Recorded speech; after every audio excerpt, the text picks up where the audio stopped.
Break के बाद आपके सामने हाजिर हैं। यकीनन मामलात इस वक्त जिस नहज पे हैं उसमें ये कहना कि कोई भी पार्टी इस वक्त जो किरदार अदा कर रही है वो अगर जिम्मेदारी से अदा नहीं करेगी तो ये तारीख याद रखेगी। इस वक्त जो सूरत हाल है यकीनन पीडीएम की गवर्नमेंट को और उनकी इत्तेहादी गवर्नमेंट को सोचने की जरूरत है कि वो हालात को किस नहज पे लेके जा रहे हैं। अगर इमरान खान साहब के हवाले से कहा जाता है कि वो टेबल टॉक नहीं कर रहे उस सूरत में भी, और अगर पीडीएम की हुकूमत और पीपल्स पार्टी झुकने के लिए तैयार नहीं है तो उस सूरत में भी सवाल ही पैदा होता है कि क्या वाकई इस किस्म के हालात को पैदा किया जा रहा है कि जमहूरियत का कत्ल करने की कोशिश की जाए और सब लोग फेस सेविंग की तरफ चले जाएं। आपसे बात करेंगे नुसरत भाई साहिबा। इस वक्त जो हालात सामने आ रहे हैं, एक ऐसी कैफियत है कि इसमें कोई भी झुकने के लिए तैयार नहीं है। तो आपको लगता है कि इतने माशी तौर पे जो हालात खराब हो चुके हैं, इसमें खासतौर पे किसी तीसरी कुव्वत को जानबूझ के सामने लाने की कोशिश भी है कि अगर हालात को इस बेकाबू कर दिया जाए और जमहूरियत के कत्ल की कोशिश भी की जाए? क्या समझती हैं आप? देखिए, मैं समझती हूँ ये बिल्कुल आप सही कह रही हैं, क्योंकि इस हद तक हुकूमत ने इकोनॉमी को गिरा दिया है। 97% हो गया है हमारा डिफॉल्ट का खतरा। तो मुझे बताएं इसके बाद क्या होगा? डिफॉल्ट हो जाएगा, अमेरिका आएगा, वो आके कहेगा कि जी आपके पास पैसे नहीं है, मैं पैसे देता हूँ, आपका कर्जा उतारता हूँ, उसके बाद आप लोग जो हैं हमें अपने एटॉमिक प्लांट दे दें और हम उनको अपना प्लांट दे देंगे कि वो कहेगा कि हम आपको सपोर्ट करेंगे जब आपको जरूरत होगी, जिस तरह यूक्रेन को सपोर्ट कर रहे हो। तो यूक्रेन को क्या सपोर्ट कर रहे हैं? वो हथियार दे रहे हैं। तो आप देख लें यूक्रेन का हाल क्या है। तो खुदा ना खास्ता अगर यहाँ तक नौबत आ गई और अमेरिका लेके चला गया हमारा सारा कुछ, तो उसके बाद फिर इधर से इसराइल, उधर से इंडिया और उसके बाद पाकिस्तान का बस अल्लाह ही हाफिज है। उसके अलावा और कुछ नहीं कहा जा सकता, क्योंकि पाकिस्तान को अल्लाह के नाम से लिया गया है, 27 रमजान को बना है। तो हम आज तक यही समझते हैं कि इन तमाम मुश्किलों के बावजूद संभालने वाला इसको अल्लाह है, इसको अभी तक जिंदा रखने वाला अल्लाह है। तो इंशाल्लाह आगे भी रखेगा अल्लाह जिंदा। लेकिन जो इम्पोर्टेंट चीज है वो ये कि क्या हम अभी भी कोई ऐसा स्टेप नहीं लेंगे जो इसकी इकोनॉमी को बेहतर कर सके? क्योंकि हम मांग तांग के कितना गुजारा करेंगे, कहाँ तक करेंगे? क्योंकि लोग भी अब तंग आ गए हैं, वो हमें हमारी शक्ल देख के भाग जाते हैं कि ये तो आ गए फिर मांग। तो लेकिन इस इस सारी सिचुएशन से सिनारी में आप निकलना क्या होगा। समझती हैं कि इस वक्त नून लीग की गवर्नमेंट भी बात करने के लिए तैयार नहीं है? इस हवाले से नवाज शरीफ साहब का बयान साहब आ चुका है, राना सनाउल्लाह हो या कोई भी, कि वो किसी सूरत भी इंतखाबात टाइम पे नहीं करेंगे। उनका ही कहना है कि इस तरह तो कोई भी आएगा जत्था और ये डिमांड करेगा कि जी नए इंतखाबात कर दिए जाएं तो कि कब तक ये चीज़ें चलती रहेंगी। तो वो ये कहते हैं कि ये बिल्कुल इलीगल सी डिमांड है, इसको पूरा नहीं किया जा सकता। क्यों इससे पहले कभी ऐसा नहीं हुआ कि हुकूमत गिर गई हो या उसके ऊपर कब्जा कर लिया हो और दोबारा से इलेक्शन हो गए हो? इसमें इलीगल की तो बात ही नहीं है। बात तो ये है कि ये इन सारों की जायदादें बाहर हैं। जिस दिन खुदा न खास्ता पाकिस्तान पे कोई ऐसा मुश्किल वक्त आया, दिल ऑल फ्लाई, ये बिल्कुल फौरन बाहर चले जाएंगे। और उसके बाद पाकिस्तानी अवाम तो है ही बेचारी इसीलिए कि आप उनको पीसते रहें, जो मर्जी करें, जितने मर्जी बॉम्ब फिर गिरेंगे, जो भी होगा, 2-4 बयान आ जाएंगे और बस बात खत्म। तो ये लोग बिल्कुल भी इस मुल्क के साथ सिंसियर नहीं है। मैं इस बारे में 100% मुझे यकीन है, बल्कि मेरे ख्याल में आवाम को भी यकीन है कि इनको ना आवाम से कोई दिलचस्पी है, ना इनको पाकिस्तान से कोई दिलचस्पी है। इनको सिर्फ उसके पैसे से दिलचस्पी है, उस पर हुकूमत करने पर दिलचस्पी है। और जिस दिन खुदा ना खास्ता ये दिन आता है कि पाकिस्तान डिफॉल्ट हो रहा है या कोई इस तरह की चीज हो रही है, तो उस दिन ये अपनी बोरिया बिस्तर मान देंगे और जा चुके होंगे। अच्छा, आई विश कि मैं वो बयान चला सकती। मरियम नवाज साहिबा ने अपने जलसों में खासतौर पे कहा कि अगर इतना ही शौक है नए इलेक्शन करवाने का तो केपीके और पंजाब की असेंबली से निकल जाया जाए। और अब जब तो ये अब बात निकल आई, रहे जी जी, हैं। और अब जब ये बात आ रही है तो काफी ये गहमा गहमी सी हो गई है, हलचल मच गई है कि आगे क्या स्ट्रेटजी अपनाई जाएगी। तमाम लोगों ने सर जोड़ लिया है। अब एक और नई बात आ रही है कि इमरान खान साहब ये करप्ट सिस्टम में नहीं रहना चाहते तो सेनेट और आजाद कश्मीर से भी बाहर चले जाएं। अब ये भी बात की जा रही है कि इन चीजों से भी बाहर निकलें, उसके बाद इलेक्शन की बात की जाएगी।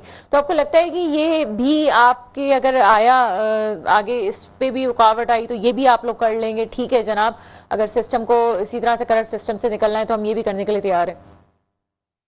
देखिए, मुझे नहीं पता कि खान साहब क्या फैसला करते हैं, लेकिन अगर वो ये समझते हैं कि हमें निकल जाना चाहिए तो वो निकल जाएंगे बिल्कुल, लेकिन इनकी सजेशन पे नहीं निकलेंगे। ये ना ये समझें कि जी ये बात करेंगे और हम निकल जाएंगे। जिस तरह अभी भी पिछले दिनों में सुन रही थी, वो कह रहे थे हमने मशवरा दिया था, हमने मशवरा दिया था। आपके मशवरे को सुनता कौन है और ध्यान कौन देता है?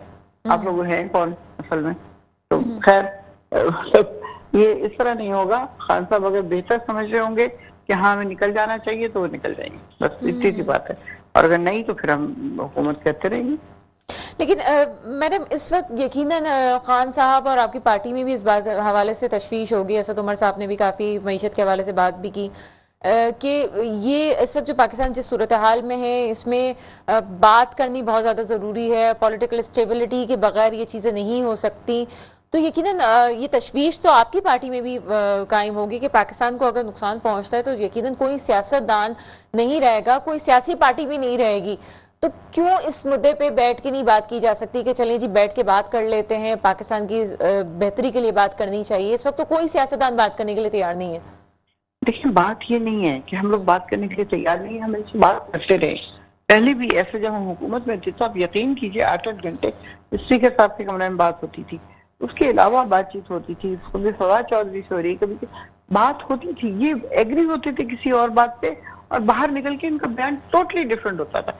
यानी कोई सोच नहीं सकता था कि 10 मिनट पहले ये कमरे में क्या बात कर रहे हैं और बाहर निकल के प्रेस कॉन्फ्रेंस किस किस्म की कर रहे हैं, या असेंबली में ये कह रहे हैं जी कदम बढ़ाओ इमरान खान हम तुम्हारे साथ हैं, और बाहर निकल के साथ ही एक अजीब गरीब बयान प्रेस कॉन्फ्रेंस में दे रहे हैं। तो ये वाली चीज जो है ना, उससे इनका विहार जिसे कहते हैं ना, मुझे नहीं पता इसको और क्या लफ्ज होता है इसका, यानी यकीन आप समझ लें कि दूसरे के ऊपर यकीन खत्म कर दिया इन्होंने खुद ही, अपने काम की वजह से, अपने एक्शंस की वजह से। क्या आप एक बात कर रहे हैं ये ठीक है, एग्री हो गए, बाहर निकल के अगर उसकी बिल्कुल अपोजिट बात करेंगे तो आपके ऊपर कोई कैसे यकीन करेगा? इतनी सी बात है। अगर बातचीत इन लोगों से की जाए तो क्या ये हम इसके ऊपर यकीन रखें कि जो बातचीत जिस बात पे हम एग्री होंगे वो वाकई बाहर जाके उसी तरह होगी जैसा कि अंदर हो रही थी? तो ये बहुत डाउटफुल है ना। जब तक ये चीज खत्म नहीं होगी तब तक मेरा ख्याल है बहुत मुश्किल हो जाएगी। बिल्कुल ऐसे ही है। अच्छा, ये इलेक्शन पे ना जाना, चले जी ज़िमनी इंतखाबात की बात करते हैं। क्या आपको लगता है कि इन जमातों को खौफ है, और स्पेशली अगर पंजाब की बात की जाए जो कि पहले गढ़ था मुस्लिम लीग नून का और अभी हमें कुछ डामाडोल सिचुएशन नजर आ रही है, आपको लगता है कि खौफ है इमरान खान साहब की मकबूलियत की वजह से कि अगर ऐसा कुछ हो गया तो यकीनन उनको और मजीद पीछे हटना पड़ जाएगा? बहुत बहुत ज्यादा खौफ है। ये तो मतलब एक ऐसी सॉलिड हकीकत है जिससे आप अवॉइड नहीं कर सकते, क्योंकि ये वो चीजें देखें अभी जो बाय इलेक्शन हुए हैं पंजाब में, किस तरह हम लोगों ने स्वीप किया है बिल्कुल फिर पूरे पाकिस्तान में। तो ये चीज जाहिर है कि इनकी तो बिल्कुल बेइंतहा खौफजदा है ये कि पंजाब इनके कब्जे में था। साहिबा की आवाज हमें नहीं आ रही है स्टूडियो में।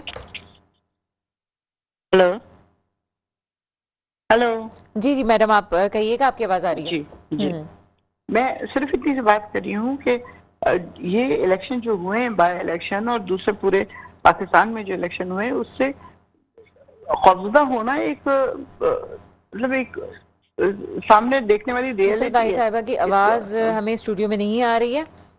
चलें ठीक है फिर, अल्लाह हाफिज। बहरहाल इन तमाम सिनारियों को देखा जाए तो यही कहा जा सकता है कि इस वक्त मुल्क के जो माशी हालात हैं, और ये कहा जा रहा है कि जो मुल्क का डिफॉल्ट होने का खतरा बढ़ गया है।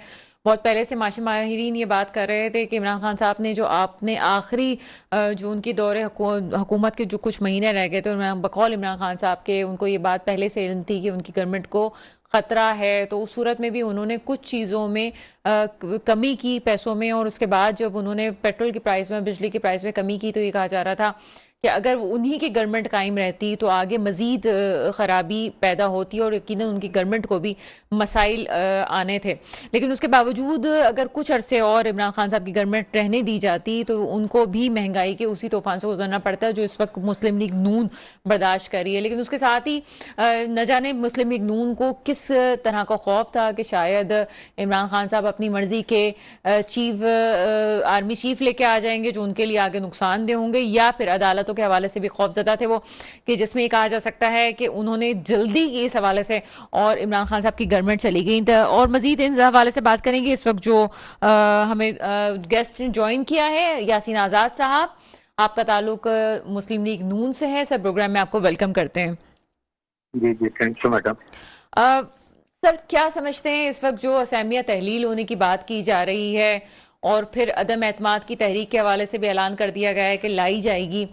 आप इस हवाले से कहा जा रहा था कानूनी तौर पे कि 6 महीने से पहले अदम एतमाद की तहरीक नहीं लाई जा सकती। क्या इसमें कानूनी बात है? क्या समझते हैं कि एक असेंबली अगर लाई जाती है अदम एतमाद की तहरीक तो वाकई ही कोई इस पे कारगर अमल होगा या ये मामले को तूल देने की वाली बात है? देखिए, पहली बात तो ये है कि जो आप मार्च करके पिंडी तक गए और जिस दिन आपने अपने जलसे का एंड किया, आपने अपनी तकरीर के दौरान ये बात कही थी कि हम इस्लामाबाद का रुख नहीं कर रहे। लामला आपके पास कोई ऑप्शन नहीं था कि कोई ऐसा नारा दें जिससे ये जाहिर हो कि फिर आपकी फेस सेविंग हो जाए। और उस फेस सेविंग के तौर पर आपने क्या कहा कि हम जहाँ जहाँ हमारा ये हुकूमत हैं सूबाई हुकूमतें हैं, इवन अपने आज़ाद कश्मीर और गिलगित वगैरह की भी बात की, वहां से हम असम्बलियों से बाहर आ जाएंगे। अब सवाल ये पैदा होता है कि क्या ये ऐलान करने से पहले आपने पंजाब असम्बली के चीफ मिनिस्टर को, केपीके के चीफ मिनिस्टर को, आजाद कश्मीर के प्राइम मिनिस्टर को, केपीके के चीफ मिनिस्टर को मशवरा किया, उनके साथ कोई मामला तय किए, या ये ऐलान आपने वक्त से पहले खुद ही कर दिया? और मुझे यूं लगता है कि आपने क्योंकि बगैर सोचे समझे ये ऐलान किया कि सारी असम्बलियों से बाहर आ जाएंगे, तो हम ये शायद भूल गए हैं कि 2023 जो है इलेक्शन का साल है। तो जाहिर है कि अगस्त तक इस हुकूमत का टाइम पीरियड है, उसके बाद केयर गवर्नमेंट बननी है। तो इसमें एमएनए हैं या एमपीए हैं, ये वो लोग होते हैं जो लास्ट ईयर अपने प्रोजेक्ट को कंप्लीट करने की कोशिश करते हैं, पैसे लेते हैं और पैसे लेकर मामला को आगे बढ़ाते हैं। तो मुझे यूं लगता है कि इमरान खान साहब ने सिर्फ अपनी फेस सेविंग के लिए ये ऐलान किया और मुझे नहीं लगता कि ये असम्बली को तोड़ेंगे। नंबर 2, आपने देखा होगा कि पंजाब असम्बली का पिछले 4 महीने से लगातार इजलास जारी है। मेरे ख्याल में पंजाब गवर्नमेंट के चीफ मिनिस्टर के जहन में ये खूब था कि कहीं ऐसा न हो कि मैं चाहे पंजाब असम्बली के सेशन को खत्म कर दूं तो कोई वोट ऑफ नो कॉन्फिडेंस आ जाए। तो क्योंकि जब तक पंजाब असम्बली का इजलास चल रहा है उस वक्त तक तो वोट ऑफ नो कॉन्फिडेंस तो कोई नहीं आ सकता, वो उसके बाद आएगा। तो अभी तक पार्लियामेंट अपनी जो है सेशन में है, सेशन के दौरान किसी किस्म का नो कॉन्फिडेंस नहीं आ सकता। अब सवाल ये पैदा होता है कि क्या सेशन कंटिन्यू हो, तो कंटिन्यू होने के बावजूद क्या चीफ मिनिस्टर एडवाइस कर सकता है कि असेंबली को तोड़ दिया जाए? इस सिलसिले में हमारा आइन बिल्कुल खामोश है और मैं ये समझता हूँ कि ऐसे सूरत हाल में काफी सारी मुश्किलात आपके सामने है। दूसरा, अब जो सूरत हाल है मेरे नजदीक आजाद कश्मीर का में एक अपना एक अबूरी सिस्टम है। वो प्राइम मिनिस्टर अभी चंद महीने हुए कि वो बना है, क्या वो आपकी आवाज के लबैक कहता है या नहीं कहता? चीफ मिनिस्टर से गिलगित वगैरह आपकी आवाज को लबैक कहता है या नहीं कहता? घूम फिर के जो आपकी पोजीशन जरा मुझे बेहतर नजर आती है वो सिर्फ केपीके की नजर आती है।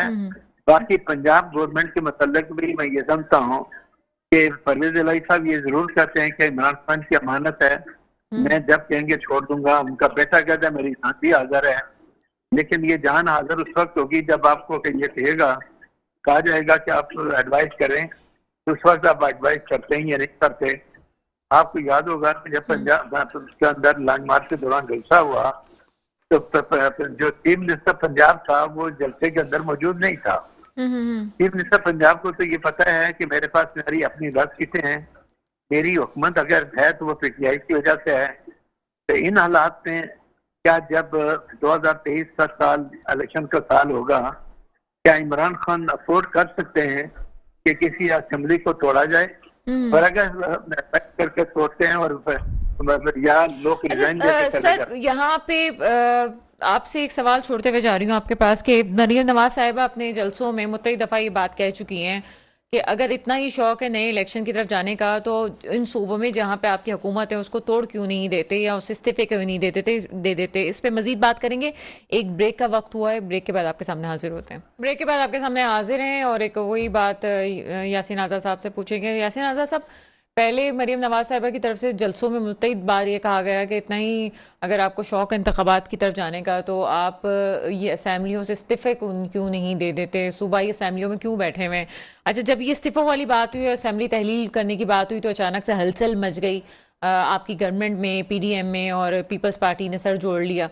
अब ये राना सनाउल्लाह साहब कह रहे हैं जी अगर इस सिस्टम से निकलना चाहते हैं तो सेनेट और आज़ाद कश्मीर से भी बाहर आ जाएं। तो क्यों फिर ऐसे मशवरे दिए जाते हैं, सियासी पार्टियों की तरफ से ये बात की जाती है जैसे डिस्टेबिलिटी मजीद पैदा हो। क्या कहते हैं इस हवाले से? देखिए, पहली बात यह है कि सियासी जमातों का अपना एक स्टाइल है जवाब देने का, और वह अपने अंदाज से जो बात करते हैं अपनी जगह करते हैं। मैं तो एक कानून के तालिब इल्म की हैसियत से बात करता हूँ कि लीगली क्या पोजीशन बन सकती है, क्या नहीं बन सकती। मेरे नजदीक आज़ाद कश्मीर की हुकूमत से यह कहना कि वो सर कतई कलामे की माजरत चाहती हूँ, मैं गेस्ट को इंट्रोड्यूस कर दूँ। नजमी आलम साहब पीपल्स पार्टी से हमारे साथ हैं इस वक्त। जी यासीन आज़ाद साहब आप कंटिन्यू कीजिएगा। हाँ, तो अब जो सूरत है पंजाब की, जो सूरत मैंने आपको बताई है, या जिस तरह आज आपने देखा होगा कि जो जुमले फवाद चौधरी साहब ने अदलिया के मुतालिक बोले हैं, जजेस के मुतालिक बोले हैं, मुझे तो ये लगता है कि पीटीआई के लोग जो है ना, जब उनको एक कानूनी एतबार से या उनके खिलाफ नो कॉन्फिडेंस किया गया, वो अपना ज़हनी तवाज़ुन खो बैठे हैं। वो हर हालत में अपने आप को प्राइम मिनिस्टर ही देखने चाहते हैं। जो कुछ आर्मी चीफ की अपॉइंटमेंट के सामने रोल अदा किया गया, और वो जनरल जो पीटीआई का साथ दे रहे थे, उनको जिस तरह कुर्बानी का बकरा बनाकर आज वो अपने घरों को चले गए रिजाइन देकर। तो ये सूरत हाल ये है। क्या सियासतदानों का ये फर्ज नहीं बनता कि वो पाकिस्तान के 22 करोड़ आवाम को मुश्किल से निकालें, सूरत हाल को बेहतर बनाएं? यह ये सियासी खेल खेलना हर पॉलिटिकल पार्टी का अपना एक जमहूरी हक है, लेकिन इससे ये देखना हमें पड़ेगा कि हमारे इस टाइप के एक्शन से मुल्क का क्या नुकसान होता है, लोगों का क्या नुकसान होता है, पाकिस्तान माशी तौर पर किधर जा रहा है। इन चीजों की तरफ कोई जाने के लिए तैयार नहीं है। नारे देना और ये कहना कि जी हम असेंबलियां छोड़ देंगे, छोड़ दें, किसने मना किया? अगर आप असेंबली करते हैं और आज असेंबली पंजाब असेंबली सेशन में है, तो आप ज़ाहिर है कि एडवाइस नहीं कर सकते। इन हालात में अगर सेशन के दौरान आप कहते हैं जी असेंबली तोड़ दें, तो फिर एक कानूनी नुक्ता सामने आएगा कि जब असेंबली सेशन में थी तो आपने कैसे एडवाइस की, असेंबली कैसे तोड़ दी। तो बहुत सारे मामला हैं। यूँ लगता है कि इमरान खान साहब जो एक बड़ी जमात के लीडर तो हैं, लेकिन वो कोई भी बात करने से पहले लोगों से मशवरा नहीं करते, पहले अपना फैसला सुनाते हैं, और बाद में जब उनके रास्ते में डिफरेंट राय की रुकावटें आती हैं तो फिर वो मशवरा करना शुरू कर देते हैं। अच्छा सर, ये बात इस वक्त जो सामने आ रही है कि आपकी पार्टी को पंजाब में एक नुकसान तो पहुंचा है, ये इस वक्त जो हम देख रहे हैं, क्या आपको लगता है कि ये नुकसान उस वक्त पूरा हो सकता है अगर नवाज शरीफ साहब खुद आ जाएं और यहाँ पे पंजाब में रहते हुए पंजाब की सियासत को संभालें? जैसे मैं अभी गया हुआ था इंग्लैंड में, कल रात को ही वापस आया हूँ। डायरेक्टली तो मियाँ साहब से मेरी बातचीत नहीं हुई, लेकिन मैंने एक मैसेज दिया था, मैसेज का जवाब दिया उन्होंने मुझे। तो उसमें तो उन्होंने ये कहा कि आपकी और मेरी मुलाकात आइंदा पाकिस्तान में हो सकती है, अगर ना हुई तो फिर दोबारा यहाँ हो सकती है। उनके जुमले से तो मैंने ये नतीजा हासिल किया है कि बहुत जल्द वो पाकिस्तान में वापस आएंगे। और इससे पहले चूंकि आपने उनको लाइफ के लिए डिस्क्वालीफाई किया हुआ है, तो लाइफ की डिस्क्वालीफिकेशन फैसल वाडा की भी थी। ऑनरेबल सुप्रीम कोर्ट ने जिस अंदाज में फैसल वाडा की लाइफ डिस्क्वालीफिकेशन खत्म करके नेक्स्ट का किया, तो उस हिसाब से तो मेरे नजदीक नवाज शरीफ की तो कोई गलती नहीं है। आपने तो अकाउंट ग्राउंड पर उनको डिस्क्वालीफाई करके घर भेज दिया, और फैसल वाडा का केस तो ज्यादा सीरियस था मेरे नजदीक। तो सूरत ऐसी है, चूंकि रिव्यू पिटीशन सुप्रीम कोर्ट में पेंडिंग है, ये मामला सुप्रीम कोर्ट में जा सकता है। और सुप्रीम कोर्ट का अब जो फैसल वाडा वाले मामले में जजमेंट आया है, उसमें ऑनरेबल सुप्रीम कोर्ट ने कहा कि हम था या फिर डिस्क्वालिफिकेशन के हक में नहीं। कल अगर उनकी डिस्क्वालिफिकेशन खत्म हो जाती है, कोई आते हैं, तो क्या सियासत करना उनके लिए मना है? सियासत करना उनके लिए मना नहीं है। डिस्क्वालिफिकेशन तो वो सर किसी के लिए भी गलत है। मैं समझती हूँ कि लाइफ टाइम डिस्क्वालिफिकेशन जो की जाती है वो बिल्कुल ये चीज़ें नहीं होनी चाहिए। और अगर नवाज शरीफ साहब यकीनन हमारे मुल्क के लीडर हैं और किसी का भी अगर वोट बैंक है उसके इनकार नहीं किया जा सकता। नजमी आलम साहब हमारे साथ मौजूद हैं पीपल्स पार्टी से। सर प्रोग्राम में आपको वेलकम करते हैं। थैंक यू जी। वालेकुम वालेकुम सलाम। सर सबसे पहले तो आपसे बात करेंगे कि ये आपका कल यौम तासीस बनाया गया, इस हवाले से क्या कहेंगे? हर साल मनाते हैं हम। हर साल पीपल्स पार्टी ये 55वां साल था जब से बनी है। हर साल हम मुख्तलिफ शहरों में मुख्तलिफ जगहों पे होते हैं। इस दफा पार्टी ने यह तय किया कि डिस्ट्रिक्ट लेवल पे या, लेकिन कराची बहुत इंटैक्ट डिस्ट्रिक्ट हैं तो कराची में एक बड़ा प्रोग्राम रखा गया।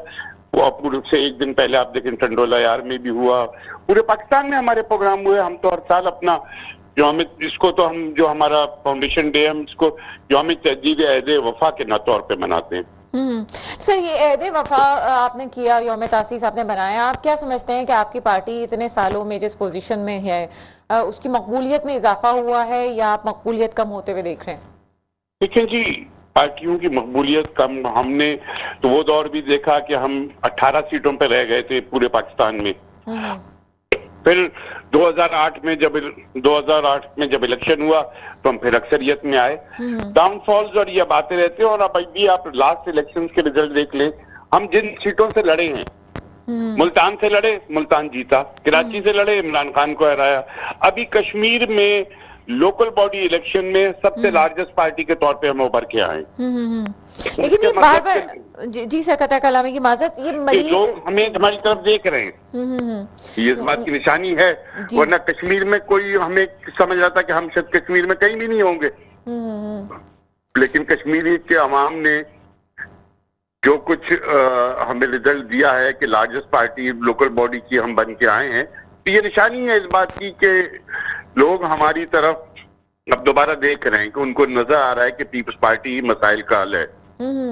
सर ये कराची वाली सीट पे खास तौर पे भी आपने जिक्र किया, बार बार ही कहा जा रहा है कि आपकी तरफ से इल्जाम लगाया जाता है पीपल्स पार्टी की गवर्नमेंट पे कि सारी मशीनरी को इस्तेमाल करते हुए धांधली की जाती है और आगे बल्दियाती इंतखाबात भी होने वाले हैं। मुल्तान में भी हमने धांधली की होगी। शाह महमूद कुरैशी साहब की साहबजादी जब हारी तो वहां पे भी सिंध गवर्नमेंट ने धांधली की होगी। कश्मीर में भी हमने धांधली की होगी। यही कहना, फिर मैं क्या इसका जवाब दूं? इमरान खान साहब जिन सीटों से जीत जाते हैं वहां इलेक्शन कमीशन को बुरा नहीं कहते, जिस सीट से हार जाते हैं वहां इलेक्शन कमीशन को बुरा कहना शुरू हो जाते हैं। ये तो कोई बात ना हुई। तो सर आगे ये जो हमारे बल्दियाती इंतखाबात आ रहे हैं इसमें क्या स्ट्रेटजी बनाई है आप लोगों ने, किस तरह की? हम बिल्कुल तैयार हैं, हम बिल्कुल तैयार हैं।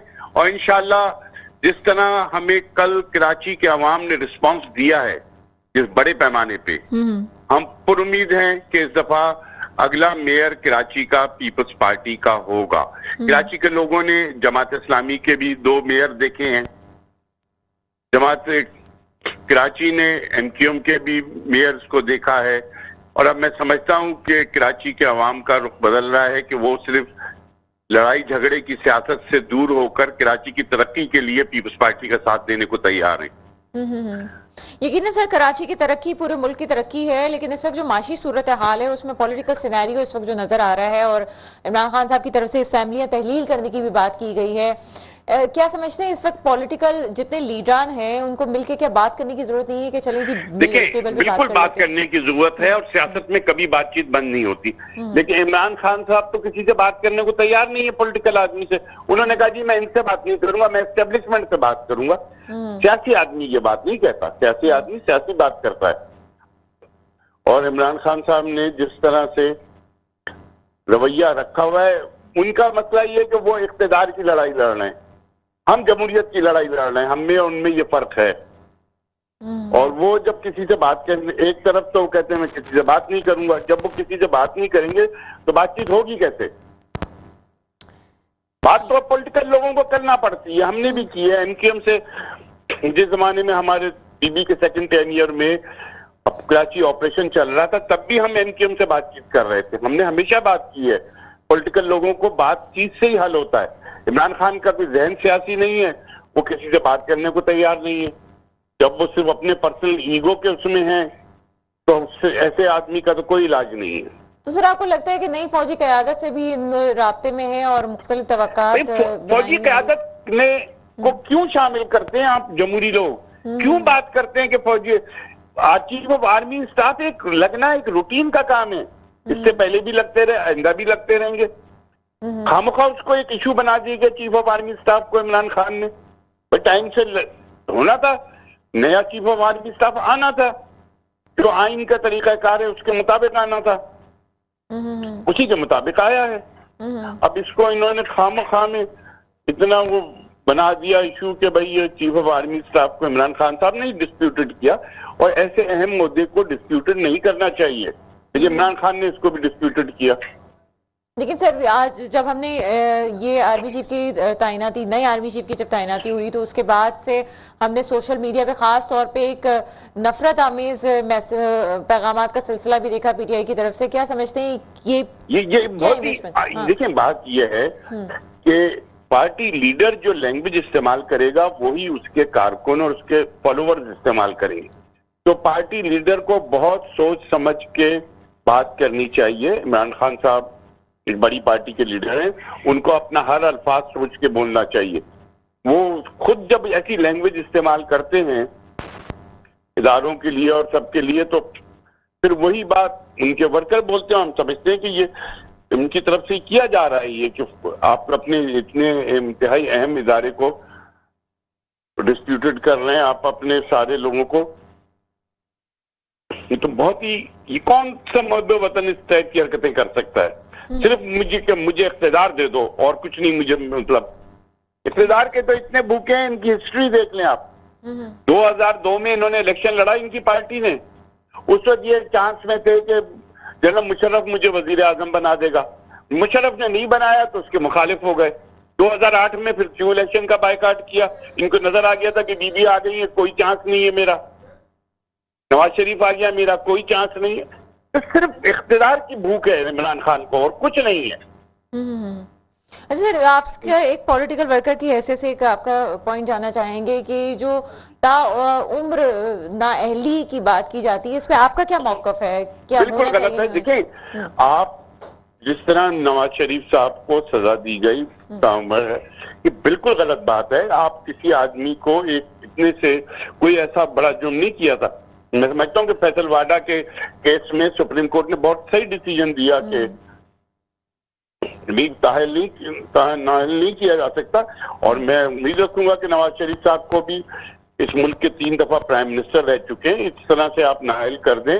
वो भी सारा एक टेंशन था ना कि नवाज शरीफ साहब को साइड करो, इमरान खान को लाने की जो इनके थे हिमायती जो करे, आप जिनसे ये नाराज हैं कि मुझे सपोर्ट क्यों नहीं कर रहे, पहले तो किया गया ना, वो सब इस्तीफे के करते रह गए। अब इनके पास कोई रास्ता, वो इनकी हिमायत करने वाले लोग नहीं बचे इमरान खान साहब के। वो तो इस्तीफे दे, नए चीफ ऑफ आर्मी साहब के बाद उन्होंने इस्तीफा दे दिया। प्लीज आप इन इदारों को ना घसीटें। इसमें आप जमहूरियत की बात कर रहे हैं, सियासत के, तो जमहूरी तरीके से करें। मैं फिर कह रहा हूं कि हम जमहूरियत के लिए लड़ते हैं, इमरान खान सिर्फ अपने इख्तिदार के लिए लड़ रहा है। तो मुझे इख्तिदार दे दो। ठीक है। नजमे आलम साहब, बहुत शुक्रिया आप हमारे प्रोग्राम में आए। बात सिर्फ फ़कत इतनी है कि मुल्क इस वक्त जिन हालात में है, इसमें माशी तौर पे मुल्क मुल्क की मईशत को मुस्तहकम होना ज़रूरी है, और ये उसी सूरत हो सकता है जब मुल्क में इस्तेकाम हो। अल्लाह से रब्बुल इज़्ज़त से दुआ है कि वो हमारे मुल्क में ऐसे लोगों को हुक्मरानी दे जो इस मुल्क की बेहतरी करें और मुस्तकबिल महफूज हो। इसके साथ ही प्रोग्राम का वक्त ख़त्म होता है। मुझे इजाज़त दीजिएगा। खुदा हाफिज़।